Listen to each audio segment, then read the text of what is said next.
¿Y qué pasó? Pasó. Vamos a ver un vídeo del canal de... Suelen poner vídeos así, pues bueno, mira, Crime Dynasty español, ¿vale? Los vídeos suelen ser como vais a ver ahora, pero de varios temas. Más bien de crímenes, porque ya lo dice por aquí, algún vídeo me he tragado, pero este, mira, lo acabo de ver ahora. ¿Y por qué no? Vamos a verlo. Ya está, he A visto mother este who had cacho y este suceso ya me suena. Por esto ya lo he visto yo. Pasó. El vídeo este tiene 6 meses que lo he mirado y esto pasó hace años ya. Vale, supongo que igual hará un recopilatorio de cosas que pasaron en el pasado. No será tan actual. Pero bueno, vamos a ver. happened to be there then draws her gun to stop him and shoots. Toma. She orders him to roll to his stomach, then puts her foot on his back to stop him from getting away. 12 de mayo de 2018, en Suzano, São Paulo, Brasil, un criminal peligroso intentó robar a padres fuera de una escuela, sin saber que la oficial fuera de servicio, la cabo Katia da Silva Sastre, estaba presente. Pronto aprendió por las malas por qué su No me plan fue un la terrible error. imaginaba así a esa Estas son mujer. madres que mataron brutalmente a jefes de cárteles y del crimen Toma. frente a las cámaras. Vale, irá War de am dritten esto. Verhandlungstag, dass ich auf dem Flur hörte, er wollte eine Aussage machen. Ich habe gedacht, so, jetzt hat er sich die neue Konstruktion gemacht, wieder eine Lüge, was das Kind gemacht hat, was nicht gemacht hat. Und da ging es bei mir irgendwie nur noch, dieser Mund ist, also über meine Tochter wird nicht noch einmal öffentlich hergezogen. 6 de marzo de 1981, Marianne Bachmeier entró en el tribunal del distrito de Lübeck, en Alemania Occidental, ocultando una pistola cargada en su abrigo. En un momento que cautivaría a la nación, tomó la justicia por su mano al disparar fatalmente al asesino que estaba Toma, siendo toma, juzgado toma. en una de las ejecuciones más frías Dios. jamás captadas por una cámara. La historia de Ostras, Marianne que Bachmeier es verdad, las es una de dolor, imágenes. pérdida, ira y, en última instancia, un acto de venganza que conmocionó al mundo. Parecían de Es el rollo. relato de una madre Parecían de rollo. De película, ¿no? ¿No?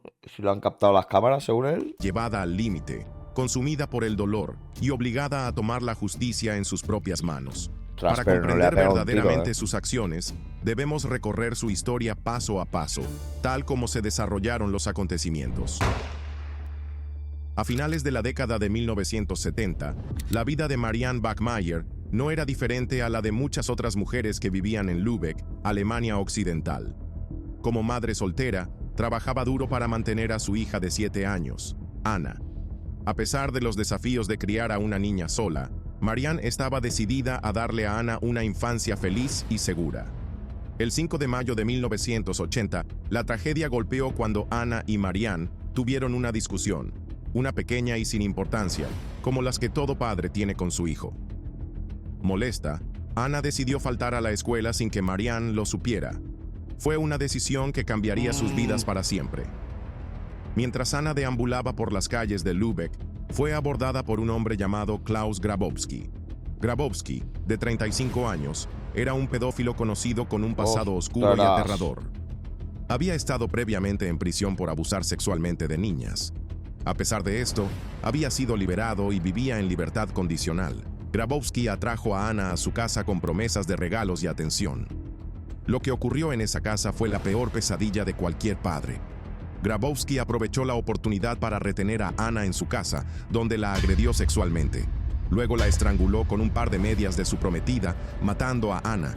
Posteriormente, metió su cuerpo en una caja y lo arrojó cerca de un canal. ¿Qué? Sin embargo, su prometida, horrorizada por sus acciones, lo denunció a la policía. Hombre, no. Al ser interrogado, Grabowski afirmó que Ana lo había chantajeado con contarle a su madre sobre el abuso y que por miedo a volver a prisión,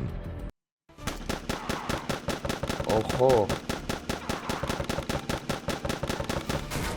decidió matarla.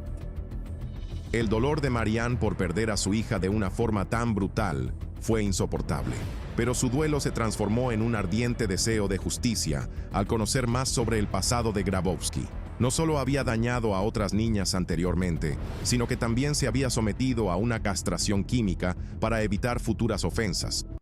No entiendo cómo una mujer puede estar con un hombre sabiendo que ha violinizado a niñas y que tiene un pasado de ser pedófilo, ¿no? O que lo es, o no se sabía. procedimiento que luego fue revertido. Esta información enfureció profundamente a Marianne.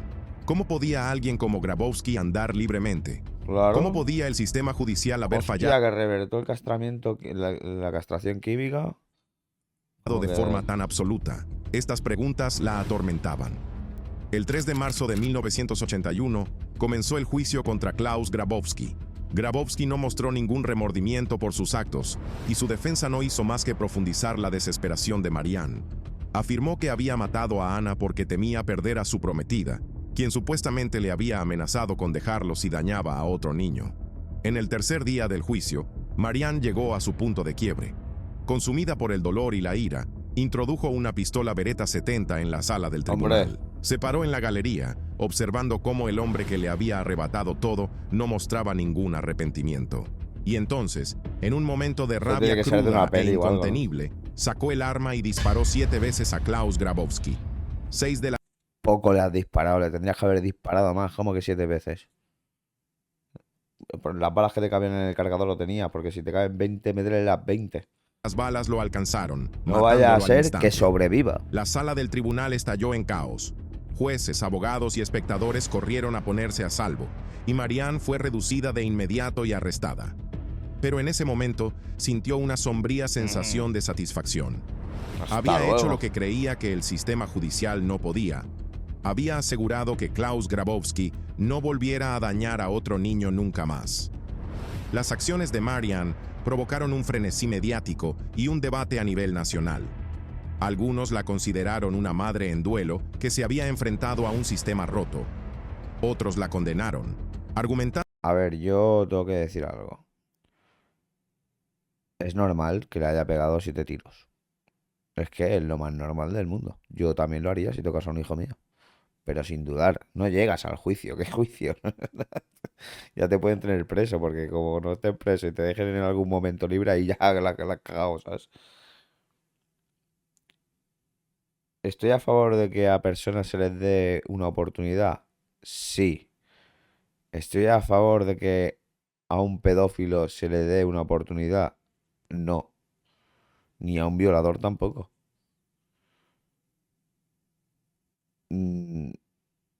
También creo que todo esto es una enfermedad. También.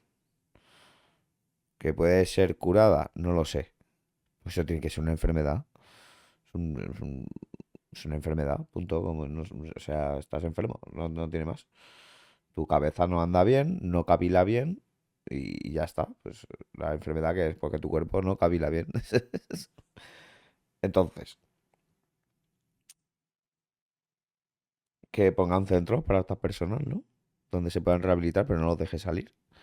Yo qué sé, que hay una ciudad para ellos. O no, es que encima hay que gastarse el dinero que va. Fuera, ¿sabes? O sea, hasta luego, es muy buenas, tío. Y ya está, y no hay más. La verdad que es sus acciones socavaban el Estado de Derecho.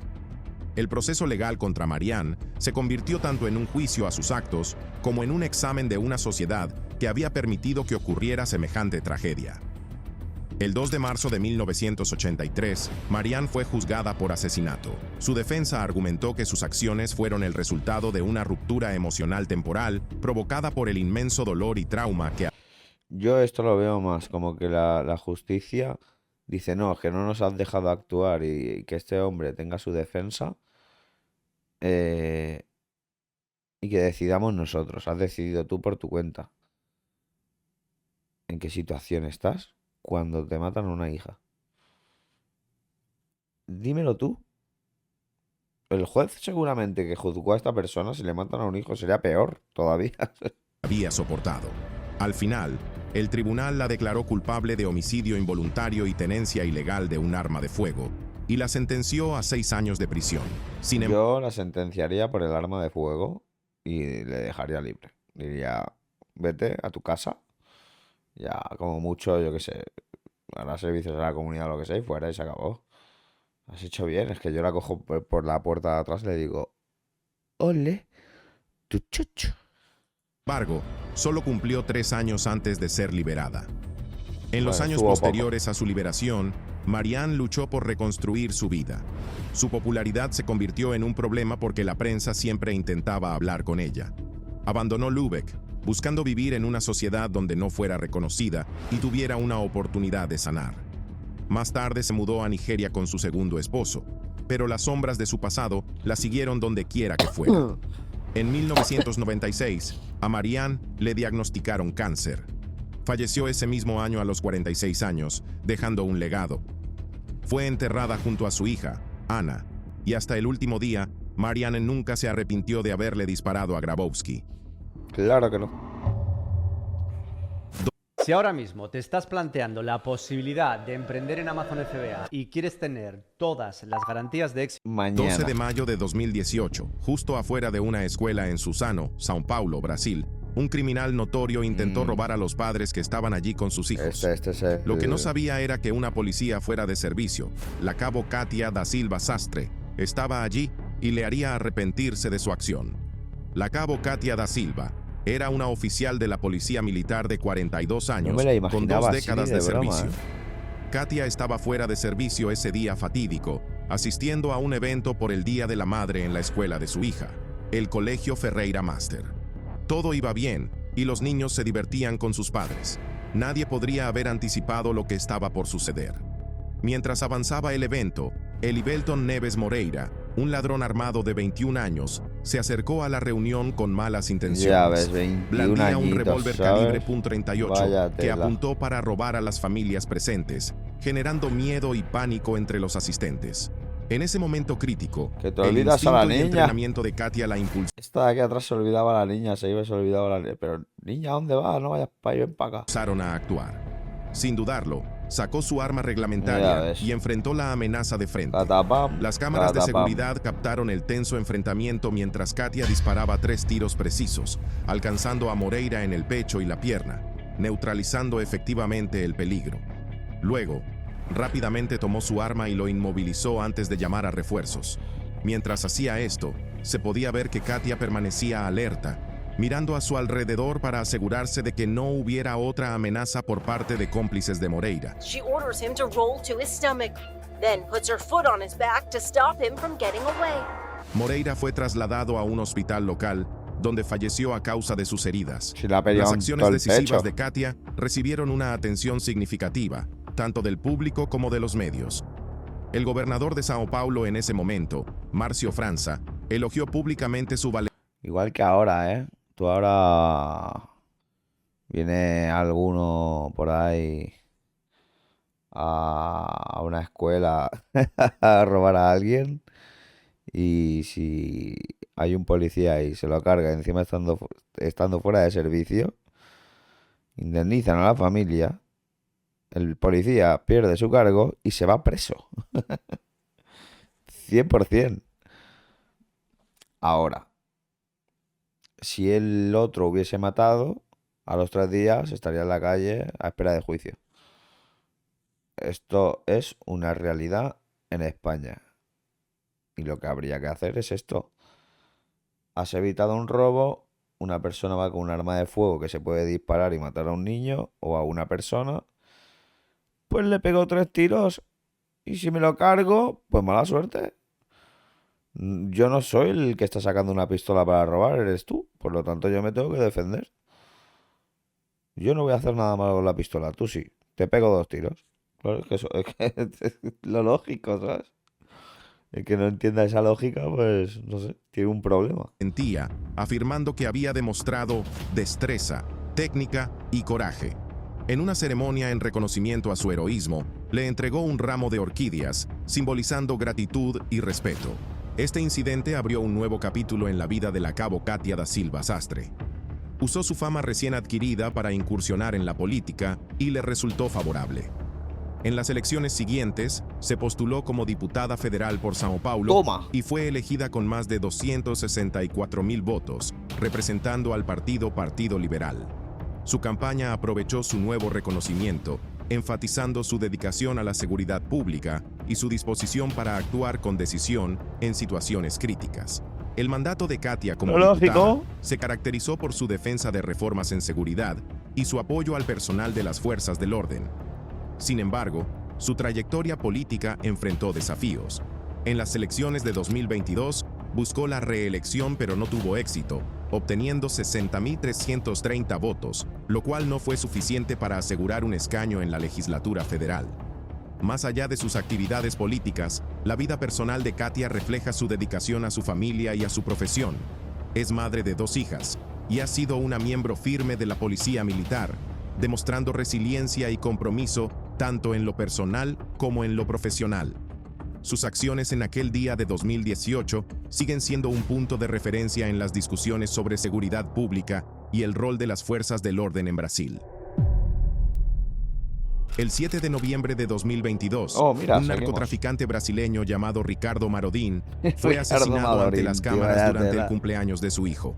Nadie se imaginaba que su esposa, Camila Marodin, era la responsable del asesinato, y su motivo ¿Cómo? resultó aún más impactante. Todo ocurrió en Matinhos, Paraná, Brasil. Imagina que ¿Qué puedes pasa crear en una app Brasil? con tu propio nombre, solo con pensarlo e imaginarlo. Con Base ¿Te imaginas? 44. Camila ¿Qué- Marodin qué se pasa hizo en conocida Brasil? como reina de belleza, ¿Qué pasa, modelo Camila? e influencer de moda. Cautivaba a su audiencia en internet con su glamour y carisma. Pero detrás de la vida glamurosa de esta modelo había una historia mucho más oscura. Llevaba una doble vida junto a su esposo. Ambos estaban involucrados en el negocio de las drogas, pero No, vivían amigo. como ciudadanos comunes, respetuosos de la ley. Nadie habría podido adivinar que esta pareja eran asesinos despiadados que controlaban un vasto imperio del narcotráfico.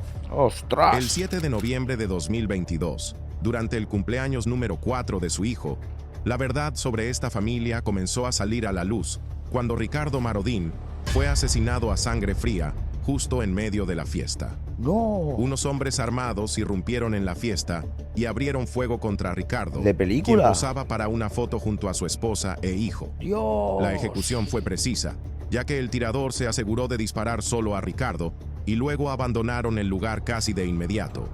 Todo sucedió tan rápido que era difícil entender por qué Ricardo había sido el objetivo. Sin embargo, no pasó mucho tiempo hasta que la policía empezó a armar el rompecabezas. Claro. Primero, se descubrió que los hombres armados eran miembros de un cartel de drogas. Ostras, o sea, la jamba tuvo que flipar. Te matan al marido, nada más tener un hijo, te deja con una familia, y encima la policía descubre que sois narcotraficantes, o sea. Malas decisiones. Fue en ese momento cuando se reveló la doble vida de Ricardo. Durante la investigación, las autoridades descubrieron que la familia era inusualmente rica y que el dinero provenía del narcotráfico. Pero aún quedaba la pregunta de por qué los miembros del cartel habían asesinado a su jefe. Curiosamente, cuando la policía citó a Camila Era para su jefe, interrogarla, o sea, primero afirmó coño. que su esposo no era narcotraficante. Como verás, estaba mintiendo con la esperanza de que la policía no descubriera su participación en el negocio y en el asesinato. Camila también declaró que la muerte de su esposo fue un caso de identidad equivocada. Ya lo estoy Sin embargo, entendiendo. incluso eso era cuestionable, porque en la mayoría de los Lo asesinatos ha dicho al relacionados con principio. carteles, las víctimas suelen estar involucradas con el cartel o estar en su contra. Y, como Ricardo no era policía ni funcionario del gobierno enfrentando al cartel, solo tenía sentido concluir que estaba involucrado con ellos. Lo que la policía no sabía hasta entonces era que Camila también estaba muy involucrada. Era la reina del cartel y fue ella quien ordenó la brutal ejecución de su esposo. ¿Por qué? Pero era difícil sospechar de Qué ella, loca. ya que era una modelo popular. Acababa de tener un Nadie hijo. habría imaginado que estuviera involucrada No en el sería oscuro suyo. mundo de las drogas. Pero a medida que los investigadores profundizaban, descubrieron una historia mucho más siniestra de lo que podían haber imaginado. Durante un año antes del asesinato de Ricardo, la Policía Militar de Paraná venía investigando una organización criminal sospechosa de operar el narcotráfico en la región. Bajo el nombre de Operación Ostentação, las autoridades rastrearon Ostentação. irregularidades financieras y descubrieron grandes sumas de dinero moviéndose Toma. por cuentas sospechosas. Venga. En el centro de estos hallazgos estaba nada menos que Camila Marodin. El estilo de vida glamuroso de Camila, marcado por autos de lujo, propiedades costosas y gustos extravagantes, había despertado sospechas. Los investigadores identificaron más de 1,3 millones de reales, aproximadamente $222,000, en depósitos recientes en sus cuentas, además de la propiedad de 13 inmuebles valuados en 3 millones de reales, unos $516,000. A pesar de estos descubrimientos, no había pruebas suficientes para implicarla directamente hasta que comenzaron los asesinatos. Pocos días después del asesinato de Ricardo, 2 expolicías, Tiago César Carvalho y Guilherme Antonio da Costa, fueron abatidos a tiros en el barrio Cajuru de Curitiba, capital del estado de Paraná. Madre Esta tienda mía. online facturó 25.000 euros en los primeros 15 días trabajando con nosotros. Consultoría.io. Estos asesinatos intensificaron la urgencia no de me la sale investigación en Enrique curso. Las autoridades creían que no eran hechos aislados, sino parte de un esfuerzo coordinado para silenciar a quienes sabían demasiado. El 12 de noviembre de 2022, Camila fue detenida en Matiños. La policía había ido inicialmente a su casa en Pinhais para ejecutar una orden de arresto, pero encontraron la propiedad vacía. Horas después, fue capturada al regresar de la casa de su madre, donde los agentes encontraron una pistola Glock escondida. Los investigadores creían que el arma había sido ocultada allí para evitar su detección. El arresto fue parte de una operación de alto riesgo que Te involucró a pillaron, más güey. de una docena de oficiales y la detención de otros 14 sospechosos miembros del cartel. El coronel Barroso, vocero de la policía militar, explicó que la operación fue acelerada debido a los ¿Coronel? asesinatos recientes. Dijo que esta investigación llevaba un año en marcha, pero las muertes de Ricardo y los 2 oficiales exigieron una acción inmediata. A medida que salían más detalles a la luz, el caso contra Camila se fortalecía. La policía la vinculó con un arsenal de armas incautado durante los allanamientos, que incluía 39 armas de fuego y una suma en Madre efectivo de 120,000 reales. También se confiscaron vehículos de lujo, incluidos 2 Audis, un Chevrolet Camaro, un Porsche y una motocicleta de alta gama. Estos bienes pintaban un retrato de alguien profundamente involucrado en actividades ilegales. Hombre, no. Además, los investigadores descubrieron pagos relacionados con operaciones de narcotráfico que se canalizaban a través de las cuentas de Camila. El alcance de su participación sugería que no era una figura secundaria, sino la líder central de la organización criminal. Era la jefa, Usó su era la personalidad reina. y fama como reina de belleza y modelo para ocultar la Era verdadera la fuente de su reina, riqueza. era la que, vamos, Además, la movía la policía también mantequilla. cree que Ricardo, quien alguna vez fue el líder del cartel, pudo haberse convertido en un estorbo. Su muerte, especulan, fue planificada ya sea para eliminar competencia o para cubrir huellas. La conexión de Camila con los 2 oficiales asesinados reforzó la teoría de que estaba eliminando sistemáticamente las amenazas a su operación. Sin embargo, para su pequeño hijo, la tragedia fue doble. ¿Por qué? El niño no solo perdió a su padre en su cumpleaños, sino que también vio cómo se llevaban detenida a su madre. Son pequeños, no se enteran, ya crecerán. El 23 de enero de Es 2012, una putada, Karen pero- Rodríguez fue secuestrada por el cartel de los Zetas y se exigió un rescate. Ostras, los Zetas. Aunque se cumplieron las demandas del cartel, Karen nunca fue liberada, lo que llevó a su madre, Miriam Rodríguez, a hacer todo lo posible por llevar al líder del cartel ante la justicia. Nacida el 5 de febrero de 1960, Miriam Elizabeth Rodríguez Martínez intentó llevar una vida ordinaria en San Fernando, Tamaulipas, México. Pero esta era una zona notoriamente conocida por la actividad de los carteles, en particular del cartel de los Zetas. Zetas, ya ves. Este grupo es conocido por su extrema brutalidad y ha estado involucrado en diversas actividades criminales, incluyendo el narcotráfico, secuestros y masacres. Una muestra de cuán letales eran los Zetas ocurrió en 2010, cuando el cartel fue responsable de la masacre de 72 migrantes cerca de San Fernando. Ostras. Al año siguiente, el hallazgo de fosas comunes con 193 cuerpos demostró aún más hasta qué punto la violencia causada por los carteles era común en esta región. Madre A pesar mía, de tío. esto, Se Miriam y extermina. su hija Karen se quedaron y manejaban su pequeño negocio de venta de botas vaqueras.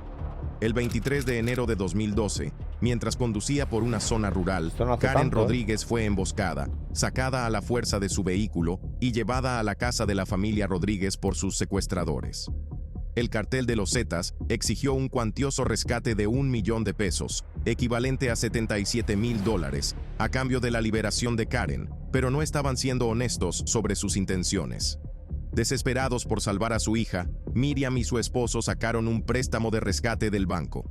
Este tipo de préstamos son comunes en la zona porque los secuestros son frecuentes y muchas personas en estas situaciones se ven obligadas a pedir dinero prestado para pagar el rescate. A pesar de cumplir con las exigencias de los secuestradores, Karen nunca fue devuelta. Al principio, Miriam denunció el hecho ante la policía con la esperanza de que llevaran a los criminales ante la justicia, pero no lo hicieron. En muchos casos, la policía en México ignora los casos que involucran al cartel o incluso recibe dinero del cartel para cerrar las investigaciones. En este caso, no hicieron mucho por encontrar a los asesinos de Karen.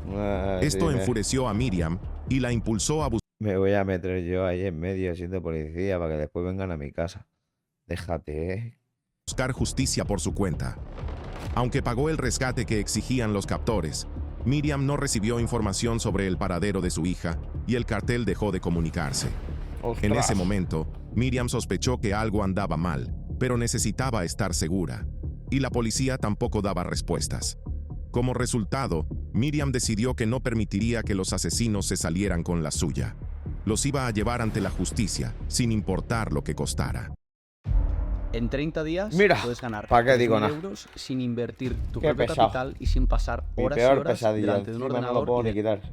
Cállate la Usando boca. disfraces ingeniosos y alias falsos, Miriam se infiltró en redes criminales y recolectó información.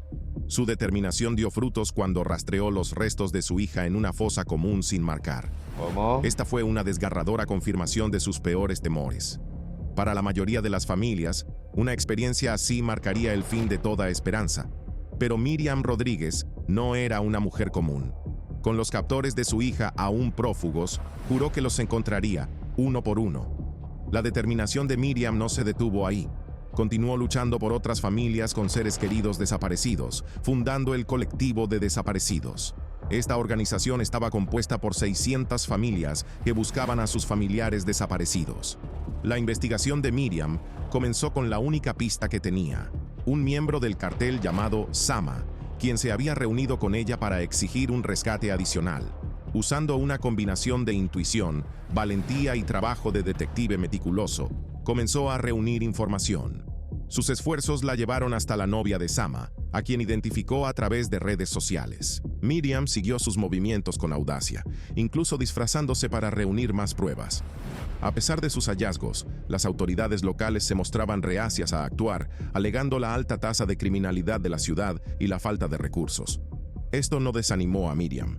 En cambio, dirigió su atención a Internet, buscando conexiones en Facebook y otras plataformas. Con cada avance, se acercaba más a descubrir la red del cartel.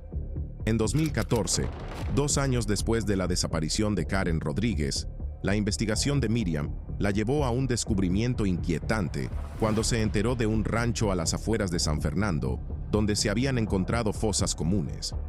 Entre los cuerpos hallados en esas fosas estaban los restos de Karen. Sin embargo, la búsqueda de respuestas de Miriam no terminó con encontrar el cuerpo de su hija. Por el contrario, eso la motivó aún más a llevar a los asesinos de su hija ante la justicia. Fue también por esa época cuando logró su siguiente gran victoria. Sama fue arrestado, lo que condujo a la identificación de otros sospechosos. Pero el camino aún estaba lejos de terminar.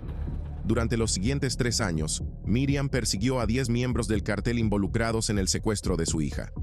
Sus tácticas fueron valientes y poco convencionales. Se tiñó el cabello, cambió su apariencia y usó disfraces, incluyendo el de trabajadora de salud y funcionaria del gobierno. Miriam se infiltró en familias del cartel, siguió a sospechosos y grabó sus movimientos, arriesgando su vida constantemente. Una acción particularmente audaz fue su confrontación con un antiguo florista del cartel cerca de la frontera entre México y Estados Unidos. Cuando éste intentó huir, Miriam lo persiguió, lo derribó al suelo y lo mantuvo a punta de pistola hasta que llegaron las autoridades. Gracias a su exitosa investigación y lucha por la justicia, Miriam también se convirtió en una figura destacada entre las familias de los desaparecidos, uniéndose a un colectivo de madres y familiares con historias de pérdidas similares. Fue una voz líder en la lucha por la justicia en México, donde decenas de miles de personas habían desaparecido, muchas a manos del crimen organizado. Aunque su activismo era por una buena causa, también la convirtió en un blanco aún mayor para el cartel. Obvio. De hecho, Cuando algunos miembros del cartel encarcelados gracias a sus investigaciones escaparon de prisión en 2016, eso selló su destino. Y aunque Miriam pidió protección policial armada por temor a su vida tan pronto como se enteró del incidente, su solicitud fue ignorada. El 10 de mayo de 2017, Miriam fue emboscada y recibió 13 disparos frente a su casa. En los meses previos a su muerte, Miriam Rodríguez Martínez enfrentó amenazas crecientes de los criminales a los que había perseguido sin descanso. A pesar del peligro, Miriam se mantuvo firme en su misión. Tomó precauciones para protegerse, como cambiar de residencia y variar sus rutinas diarias para evitar ser detectada. Miriam también tomó medidas por su cuenta. Instaló cámaras de seguridad y ventanas blindadas en su casa. Además, siempre llevaba un arma para defenderse, pero al final no fue suficiente, ya que la enorme influencia de los carteles en San Fernando hizo imposible permanecer. Son los mismos policías, son chivatos. Eso los mismos policías son chivatos. Los mismos policías se lo Marzo de chivan 2023. El jefe criminal colombiano Rubén Darío Viloria Barrios fue arrestado gracias a la viuda de un hombre que él había asesinado. Aunque Barrios y la mujer, cuyo nombre no se ha hecho público, eran amantes, él jamás sospechó que todo era una trampa. Rubén Darío Viloria Barrios vivía en Ciénaga de Oro, un pueblo de Colombia. Para la mayoría de la gente, parecía un buen hombre, un predicador religioso que hablaba de Dios. Pero en secreto, era conocido como Juancho, un poderoso criminal. No tiene cara de hablar de Dios. Droga hacia Centroamérica y Estados Unidos. Vendía armas ilegales y ordenaba... ¡Buenísimo! Juancho era astuto. Siempre se mantenía en segundo plano y no se involucraba directamente en los crímenes. Eso hacía muy difícil para la policía atraparlo. Pero un día cometió un error. Ordenó el asesinato de un hombre local, dejando atrás a una viuda desconsolada. En vez de dejarse aplastar por el dolor, la mujer decidió vengarse y hacer justicia. No se sabe por qué Juancho mandó a matar a su esposo, pero la pérdida la impulsó a actuar. Después de llorar su muerte, empezó a acercarse cuidadosamente al entorno de Juancho. Se hizo amiga de personas cercanas a él y con el tiempo se ganó su confianza. Finalmente, llegó a estar lo suficientemente cerca como para que él se enamorara de ella. A medida que Juancho confiaba más en ella, comenzó a contarle detalles sobre sus actividades criminales. La viuda escuchaba con atención y pasaba en secreto toda la información a la policía. Las autoridades ya sospechaban de Juancho desde 2020, pero no tenían pruebas suficientes para arrestarlo. Gracias a ella, eso cambió. En marzo de 2023, llegó el momento final de su plan.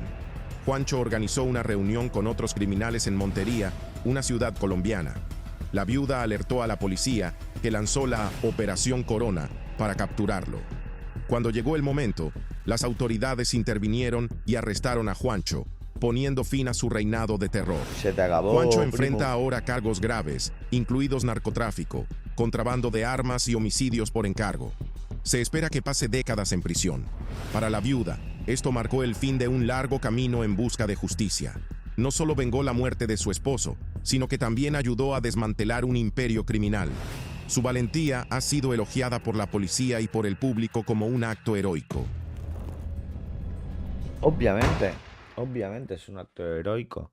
Y para vosotros, ¿quién ha sido la más heroica de todas? Para mí todas.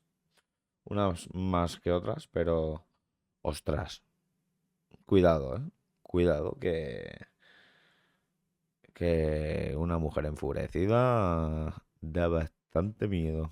Da bastante miedo.